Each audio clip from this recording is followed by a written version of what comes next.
5 põhjust, miks külastada Tartus trükimuuseumit Tüpa. Esiteks, siin muuseumis toimuvad kõik tuurid ainult koos giidiga, igal täistunnil. Kui jõuad siia pisut varem, nagu meie jõudsime, siis saad omal käel näitust uurida, kuid õige külastus algab koos giidiga. Giidi juhendamisel tutvusime erinevatest materjalidest tehtud paberitega ja saime hea ülevaate paberiteekonnast Hiinast Eestini. Seejärel oli meil kõigil võimalus ka ise paberit teha, mis on ühtlasi ka põhjus number 2, miks seda ägedat muuseumit külastada. Esmalt tuli täita ära raam puuviljase vedelikuga. Siis tuli lasta pisut veel ära nõrguda ja suruda see mass ettevaatlikult vildile.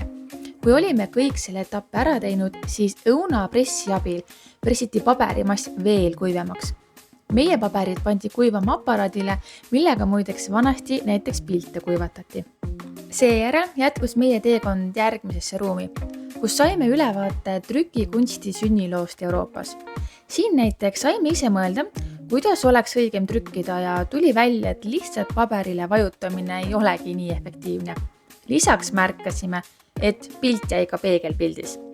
Tutvusime ka muuseumi väga suure puu- ja tinakirja koguga. Uskumatu, kui aega nõudev see trükkimisprotsess alguses oli.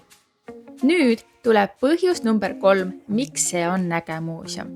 Lisaks paberi tegemisele saab siin ise proovida ka trükipressiga trükkimist. Kõige raskem ülesanne oli muidugi nii paljude piltide seast enda lemmik trükiplaat välja valida. Lastel õnnestus see kuidagi palju kiiremini. Seejärel katsime selle trükiplaadi värviga ja asetasime koos kaardiga trükipressile. Nagu näha, siis taas saime kõik selle protsessi algusest lõpuni läbi teha. Lastele meeldib kõik ise teha, aga endale ju ka. Nüüd jäid meie kaardikesed siia kuivama ja meie jätkasime tuuriga. Liikusime ajarännakus aina edasi ja jõudsime masinateni ja tehnoloogiateni, mis võimaldasid ühel hetkel järjest kiiremini ja veatumalt teksti trükkida.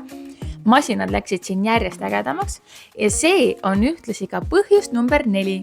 Ehk trükimuuseumis pannakse külastajate jaoks tööle mõned masinad ja näidatakse, kuidas need töötavad.